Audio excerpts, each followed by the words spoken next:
नमस्कार दोस्तों आज हमारे बीच में नीरज अत्री जी हैं जो कि फिजिक्स के एक बहुत ही प्रसिद्ध टीचर हैं। दोस्तों नीरज अत्री जी फिजिक्स के टीचर हैं वैसे तो, लेकिन हिस्ट्री उनकी रुचि है जिस कारण ये पूरी दुनिया में फेमस हो चुके हैं। अब आप सोचेंगे फिजिक्स और हिस्ट्री का क्या मेल है, लेकिन ये नीरज अत्री जी की रुचि है। नीरज अत्री जी जो मैं एनसीईआरटी की बुक्स में स्कूल में पढ़ाया जाता है हिस्ट्री में, उनकी गलतियों को पकड़ते हैं। हमारी एनसीईआरटी हिस्ट्री की बुक्स में क्या गलत लिखा हुआ है उन्हें ये पकड़ते हैं।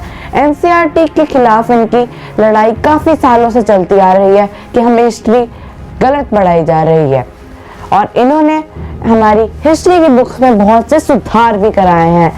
नमस्कार नीरज अत्री जी, द इंडिया पोस्ट में आपका स्वागत है। तो नीरज अत्री जी, मैं 7वीं क्लास का विद्यार्थी हूँ और हिस्ट्री की किताब में औरंगजेब के बारे में कल मैंने कुछ ऐसा पढ़ा जो मुझे बहुत ही गलत लगा, क्योंकि जितना मैं अभी तक इंडिया में घूमा हूँ और हाल ही में मैंने अभी विदिशा मध्य प्रदेश में मैं गया था, वहाँ पे मैंने देखा सूर्य मंदिर को, उदयगिरी के मंदिरों को और काफी सारे वहाँ पे मंदिरों को जो तुड़वाया है उसमें औरंगजेब का नाम आता है।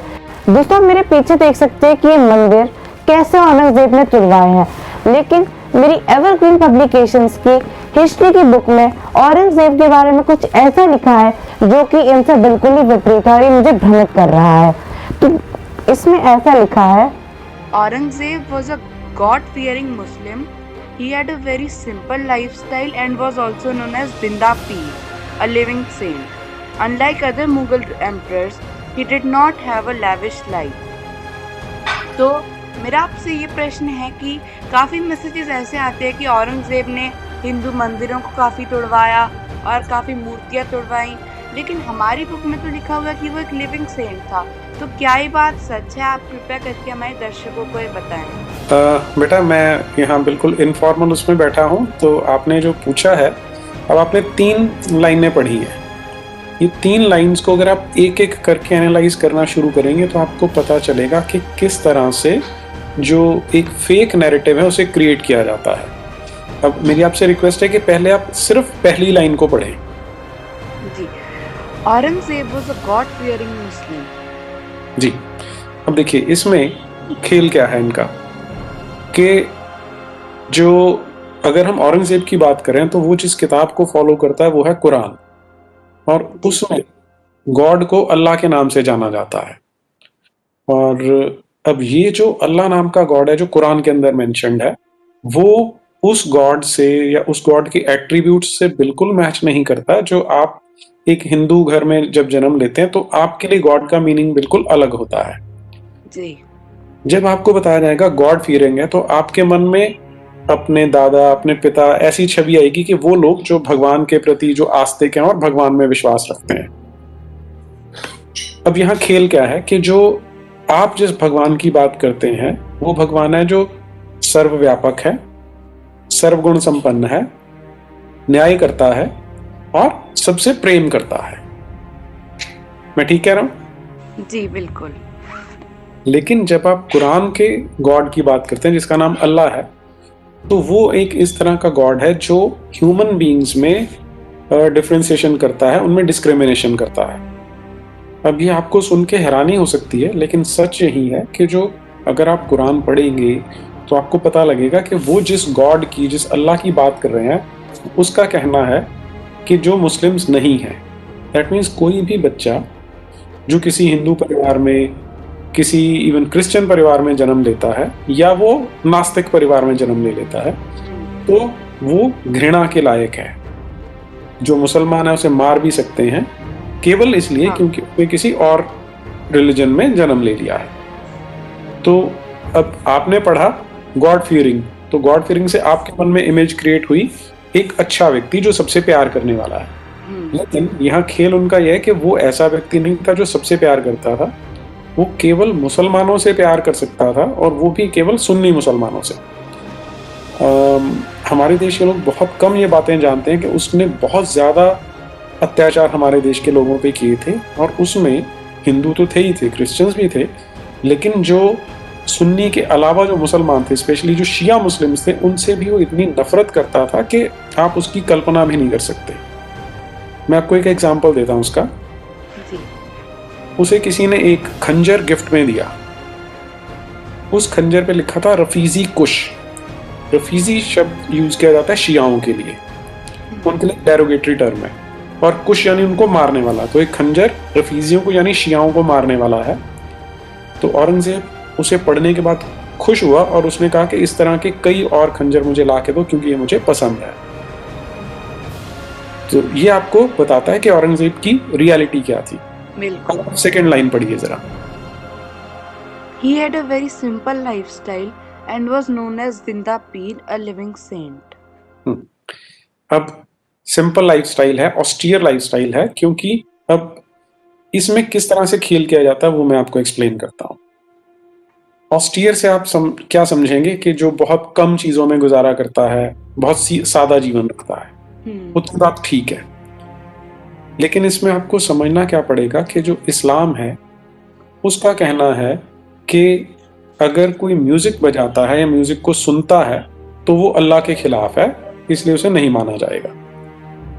तो औरंगजेब से पहले जो मुगल दरबार होता था, वहां पर नाचने वाले, गाने वाले वहां पर बहुत सारे रहते थे, जिनको जो मुगल राज दरबार है वो पेट्रनेज करता था, उनको पेमेंट दी जाती थी। जब पहली बार मैं फिजिक्स का टीचर हूँ, हिस्ट्री मेरा शौक है। जब पहली बार मुझे ये लगा कि मुझे औरंगजेब के बारे में जानना है, तो मेरे एक टीचर थे जो पंजाब यूनिवर्सिटी में हेड ऑफ डिपार्टमेंट थे मैथमेटिक्स के। तो मैंने उनसे कहा कि मुझे हिस्ट्री जाननी है, लेकिन मुझे सच्ची हिस्ट्री जाननी है। तो उन्होंने कहा कि जो हिस्ट्री डिपार्टमेंट के जो हेड हैं वो मेरे मित्र हैं, तो मैं उनसे बात करता हूँ, तुम उनके पास चले जाना। तो मैं उनके पास गया। मैंने उनसे पूछा कि औरंगजेब के बारे में ये कहा जाता है कि वो एक बड़ा कट्टर मुसलमान था और उसने जो म्यूजिक है उसे बैन करा दिया था। तो वो बोले नहीं नहीं नहीं, ये आपको गलत बताया गया है। उसका कारण ये था कि उसके पास पैसे कम हो गए थे, क्योंकि वो मराठे और सिख उनसे लड़ रहे थे। उनसे लड़ते लड़ते उसके पैसे कम हो गए, इसलिए उसने उनको, जो ये सिंगर्स थे, उनको भगा दिया कि मैं पैसे नहीं दे सकता। लेकिन उसके बाद जब मैंने रिसर्च करना शुरू किया, तो आपको, अभी आप छोटे हो, जैसे जैसे बड़े होगे, आपको एक चीज़ हमेशा याद रखना कि हिस्ट्री अगर जाननी है तो हमेशा प्राइमरी सोर्सेज से जानने की कोशिश करो। प्राइमरी से मतलब है उस समय के लिखे हुए जो डॉक्यूमेंट्स हैं उन्हें पढ़ो। अब औरंगजेब के समय में सॉरी, मुगल काल से पहले एक सिस्टम चला जा रहा था। अब आप न्यूज़पेपर को क्या बोलते हैं हिंदी में? अखबार। अखबार एक्चुअली अरबिक भाषा का शब्द है, हमें समाचार पत्र कहना चाहिए था। लेकिन अखबार, अब ये जो वर्ड आपके पास है वो कैसा है मैं वो बताता हूँ। मुगल दरबार में एक सिस्टम उन्होंने बनाया था कि हर प्रोविंस से, हर जिले में उन्होंने कुछ लोग अपॉइंट कर रखे थे, उन्हें वाकिया नवीस कहा जाता था, कि जो भी इंसिडेंट्स हैं, इंपॉर्टेंट इंसिडेंट्स होते हैं, वो आपने हमें भेजने हैं। तो हर 4 दिन में या हर हफ्ते में जो ये वाकिया नवीस है वो अपने इंपॉर्टेंट जो इंसिडेंट्स होते थे उस स्टेट के या उस जिले के, वो नोट कर लेता था। फिर बांस की बनी हुई एक लगभग 1 या 2 फीट की नाली होती थी, जिसमें उस कागज को डाल के भेज दिया जाता था दिल्ली, यानी राजधानी में उन्हें भेज दिया जाएगा। तो ये डॉक्यूमेंट इकट्ठे होते थे, फिर वहां पर उन्हें लिखा जाता था। इन्हें कहा जाता था अखबारात। वहां से आपको अखबार शब्द मिलता है। तो औरंगजेब के जो अखबार हैं उनमें वो बड़ा क्लियर बताता है। उससे किसी ने पूछा कि आप अब संगीत क्यों नहीं सुनते? तो उसने कहा मुझे संगीत सुनने का बहुत शौक है, मुझे बांसुरी सुनना अच्छा लगता है और मुझे पखावज सुनना भी अच्छा लगता है, लेकिन क्योंकि इस्लाम इसे मना करता है इसलिए मैं इसे नहीं सुनता हूँ। लेकिन जितने मेरे यहाँ पर जो सिंगर्स थे, जो म्यूजिशियंस थे, उन सभी को वैसी की वैसी ग्रांट्स दी जा रही हैं जैसी पहले दी जाती थी। उसने एक भी पैसा अपने एक्सपेंडिचर में से कट नहीं किया, पूरा दिया जाता था। सिर्फ इस्लाम के कारण वो नहीं कर रहा था।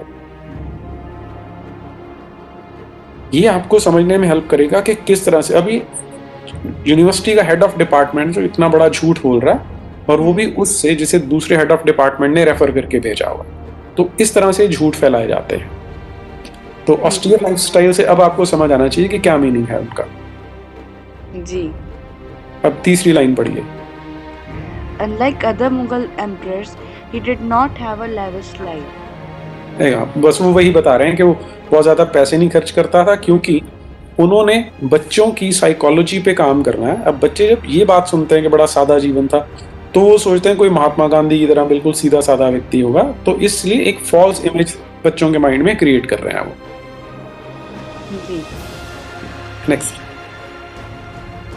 अगला उसमें लिखा है he did not wear costly robes and nor he indulged most money in food and drinks. He was a very cunning and suspicious ruler. ये तो ठीक बता रहे हैं कि कनिंग भी था और सस्पिशियस भी है। अब इसमें आपको क्या चीज़ समझनी चाहिए, यहाँ पे पूरा वो साइकोलॉजी से जब डिस्टॉर्ट की जा रही है हिस्ट्री, तो साइकोलॉजी के प्रिंसिपल्स यूज किए जाते हैं। मैं आपको एक छोटी सी एक्सरसाइज देता हूँ करने के लिए। आप एक काम करना, एक लिस्ट बना लेना 20 वर्ड्स की, 20 रैंडम वर्ड्स चुन लो, हॉर्स, लॉक, डोर, बॉटल, आपस में कनेक्टेड नहीं है। एक लिस्ट बना लो और फिर अपने किसी क्लास फेलो के सामने इस लिस्ट को आपने रैपिडली पढ़ना है। जी। रैपिडली पढ़ दीजिए कि मैं 20 वर्ड्स पढ़ रहा हूँ और तुमने उनको मुझे बताना है कि कितने तुम्हें याद रहते हैं। ठीक? वो जब आपको नाम बताए, जब वो आपको वर्ड्स बताएगा, तो व्हाट विल हैपन, आपने 20 वर्ड्स में से जो स्टार्टिंग में बोले थे कुछ उसे वो याद रहेंगे, जो एंड में बोले थे वो याद रहेंगे, बीच वाले वो नॉर्मली भूल जाएगा। तो ऐसा ही यहाँ पर इन्हें कहा जाता है प्राइमेसी इफेक्ट और लेटेंसी इफेक्ट। तो पहले उन्होंने आपके मन में औरंगजेब की एक अच्छी इमेज क्रिएट कर दी 3 लाइंस के साथ। अब चौथी अगर वो नेगेटिव भी डालेंगे तो 3 लाइंस का फोर्स ज्यादा होगा, वो आपके माइंड में ज्यादा रजिस्टर हो जाएंगे। इसे प्राइमेसी इफेक्ट कहा जाता है। तो इस तरह से मूर्ख बनाते हैं। अभी मैं आपको सिर्फ एक लाइन में ये बता देता हूं कि उसके अखबारात में कम से कम 500 मंदिरों का रेफरेंस आता है जो उसके कहने पर तोड़े गए थे। अच्छा। नीरज जी, आपका बहुत बहुत धन्यवाद। आपने हमें अपना कीमती समय दिया और आपने हमारी आंखें खोली कि हमारी हिस्ट्री की और न जाने कितनी और किताबों में भी ऐसे गलत लिखा जाता होगा। एनसीईआरटी की किताब में जब इतना गलत लिखा हुआ है औरंगजेब के बारे में, तो उसके लिए वो बताने के लिए आपको बहुत बहुत धन्यवाद। दोस्तों, इस वीडियो को ज़्यादा से ज़्यादा शेयर कीजिएगा। अगर आप इस वीडियो को शेयर नहीं करेंगे तो इस वीडियो को बनाने का कोई मतलब नहीं रहेगा, क्योंकि हमने वीडियो बनाया ही इसलिए है क्योंकि विद्यार्थी, मेरे जैसे विद्यार्थी और बाकी सारे लोगों की आंखें खुल सके। तो आप इसे शेयर जरूर कीजिएगा, चाहे आप लाइक करें ना करें, आपको वीडियो पसंद आए ना आए, लेकिन शेयर जरूर कीजिएगा, तभी इस वीडियो को बनाने का मतलब होगा, ताकि जो हमारी एनसीईआरटी की बुक्स में इतना गलत, बिल्कुल ही उल्टा लिखा हुआ है, वो सब हमें पता चल चुके। धन्यवाद दोस्तों हमारे वीडियो को देखने के लिए। नीरज लीजिए, हम आपसे अगले एक इतिहास के वीडियो में मिलेंगे। धन्यवाद।